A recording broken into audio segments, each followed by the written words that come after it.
Bagaimana jika terlanjur memiliki barang-barang yang tidak diperbolehkan seperti jimat, lonceng, apakah jimat itu harus dibakar atau dibuang saja? Lalu apa yang harus dilakukan setelah ruqyah atau cukup taubat saja? Kalau memiliki barang seperti jimat, musnahkan. Ibu dan bapak yang punya jimat di rumah seperti sedang memasukkan penjahat besar ke dalam rumah. Kira-kira kalau penjahat di rumah, dia diam, pasti tidak buat masalah.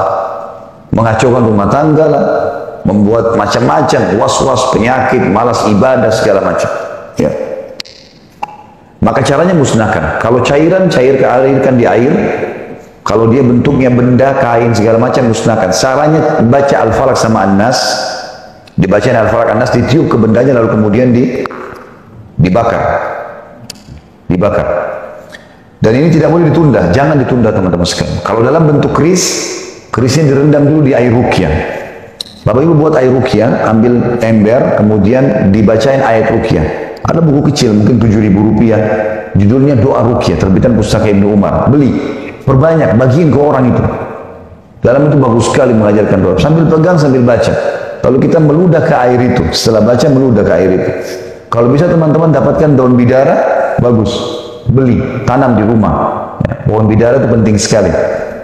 Pohon bidara memang sunnah Nabi SAW untuk dipakai berobat dari sihir dan juga dipakai untuk memandikan jenazah. Ya, pohon bidara ini subur sekali. Walaupun Bapak Ibu tidak tanam di tanah, ditaruh di pot saja sudah subur. Buahnya manis, warnanya hijau.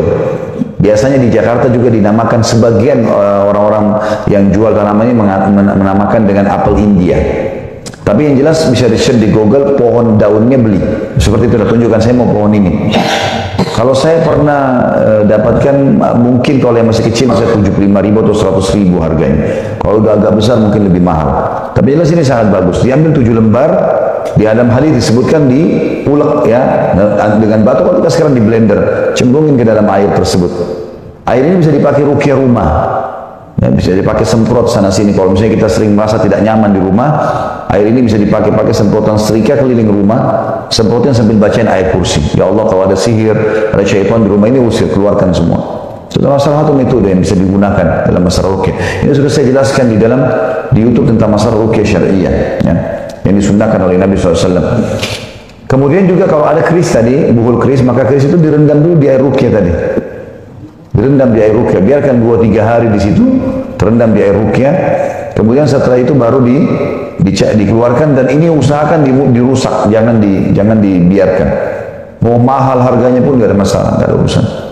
Tapi harus dibawa ke tukang las, dipotong-potong, serpihannya dilempar ke berbeda tempat supaya tidak bisa dipakai lagi oleh orang. Jangan bilang saya kasih orang lain, nggak boleh. Saya pernah masuk ke rumah salah satu jenderal. Masya Allah, orangnya sangat mampu. Awal saya masuk pengajian, begitu buka pintu ada singa, ada harimau. Harimau asli tapi sudah dikeringkan gitu. Hewan ya.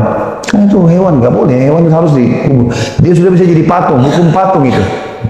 Hukumnya hukum patung. Kalau hewan yang dikeringkan, hukumnya hukum patung. Ini bisa menjadi bahaya nih. Sama hukum patung, syaitan bisa bertengkar segala macam, malaikat nggak masuk. Begitu saya masuk, saya pengajian pertama, saya jelasin, yang kedua jelasin. Mungkin 7 kali pengajian masih belum dipindahin. Setiap saya masuk masih ada pada saat itu. Alhamdulillah, sampai sekarang mungkin sudah 7 tahun atau 8 tahun saya ngisi pengajian di rumah beliau. Gak ada, ternyata saya baru tahu harimaunya ada 3 malah. Jadi, pintu masuk di belakang juga ditaruh 2. Setelah iman masuk dalam hati, alhamdulillah mereka mau ubah. Ini salah satu tradisi dakwah yang baik ya. Maksudnya cara dakwah yang baik, bukan spontan kita suruh orang menghancurkan. Tapi kalau iman masuk dalam hatinya, dia akan berubah sendiri. Dia bilang, Ustaz, udah saya ikutin, saya pakai air ruqyah disiram, itu kukunya tumbuh depan mata dia. Ini karena sudah dimantra-mantrain sama orang-orang ini. Orang-orang tidak pintar ini, dijual mahal. Lebih baik bangun rumah anak yatim ini, bangun masjid, sebarin Quran, beli ini untuk apa ini? Mahal lagi harganya. Kalau mau teman-teman dalam Islam, kita sederhana sekali kok. Mau sukses sederhana. Tunjukkan keterampilan kita. Titik. Kata Nabi SAW, Allah mencintai seorang hamba yang menguasai bidangnya. Itu saja kok. Kita kerja jadi pegawai yang baik. Kita orang berusaha, buka usaha, kuasai bidangnya. Selesai. Profesional aja di situ. Aman kok. Dan itu sudah umum, orang semua tahu. Ngapain kita main di belakang ini sama orang-orang yang tidak pintar ini, ditipu-tipu gitu kan. Harus pakai ini, harus pakai ini, harus pakai buhul segala macam. Tidak ada gunanya sama sekali. Itu harus dimusnahkan, tidak boleh didiamkan. Kalau masalah lonceng memang lebih baik jangan ada teman-teman sekalian. Apalagi lonceng kayak gereja, gitu kan. Dihindari lah. Ya kalau ini ada, kalau hurus benda-benda seperti ini, seperti masalah orang pernah menyanyi, main gitar, kemudian dia mau tinggalkan. Maka ini semua alat-alat ini bisa dijual kepada non-muslim. Tapi uangnya tidak lagi antum pakai. Makanya sudah disedekahkan. Karena bagi agama mereka boleh. Beda dengan jimat tadi, jimat nggak boleh. Ada syaitan yang harus dimusnahkan. Ini poin yang pertama. Ya selanjutnya dikatakan apa yang harus dilakukan setelah ruqyah? Apakah cukup dengan taubat? Jawabannya iya. Yang penting ruqyah.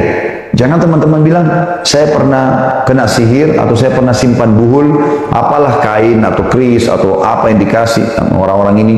Dan jangan terpengaruh dengan tulisan bahasa Arab. Saya selalu ingatkan itu. Tidak semua bahasa Arab itu doa dan zikir. Tidak semuanya tulisan bahasa Arab itu ayat Al-Quran. Bahkan banyak ditipu. Kaum muslimin di Indonesia ditipu oleh mereka. Saya tetap tulisannya. Kainnya sudah. Maaf Bapak Ibu sekalian, saya dari SMP tahun 89 di Mesir sampai SMA S1 saya di Madinah sampai 98. Tiap hari dengar bahasa Arab, tiap hari baca kitab Gundul tuh. Waktu saya baca kertas itu saya nggak ngerti apa isinya. Bahasa Arab saya nggak tahu apa. Saya coba lihat apa ini. Apa memang masih ada kalimat bahasa Arab yang saya nggak tahu gitu. Saya coba. Terakhir saya dapat apa? Ternyata bahasa Indonesia ditulis Arab. Setelah saya ikutin, oh ini rupanya lama 15 menit saya lihat tuh. Oh ternyata ini bahasa Indonesia. Jadi siapa yang tempel ini di rumahnya maka tidak akan masuk pencuri, tidak akan begini, tidak akan ribut rumah tangga. Saya tanya itu orang yang punya. Di sini pegawainya berapa orang? Sekian puluh orang. Pernah mencuri? Pernah. Mana fungsinya kertas ini? Hah? Untuk apa ditipu dengan kertas? Kok aneh itu? Kertas itu pun dibeli mahal. Sedekah teman-teman, beli Quran, sebarin. Rasional sekali agama kok. Jangan aneh-aneh ini. Ini aneh-aneh menipu diri kita, menipu juga ya orang-orang di sekitar kita. Minum di ruqyah ya. Air ruqyah itu bisa dipakai untuk mandi ya. Untuk menghilangkan sihir-sihir dan semua buhulnya harus dihilangkan. Kalau teman-teman pernah ke dukun-dukun ini jadi masalah memang karena mereka menjadikan antum sebagai target konsumen ini. Jadi dia pada saat kita datang diminta foto, diminta apa pakaian bekas kita. Sebenarnya dia sedang mengikat kita yang kena sihir. Niatnya mau sihir orang lain, kita sendiri disihir sama dia sebenarnya. Dia selalu penasaran datang, selalu ini dipegang. Kalau kapan satu waktu sudah menjauh bisa dia sihir. Maka harus kita pun dalam berdoa mengatakan, ya Allah, batalkan semua sihir dan aku bertobat kepadamu dari semua sihir yang pernah aku lakukan. Supaya memang terbatalkan akad-akad sama mereka ini, para penyihir ini.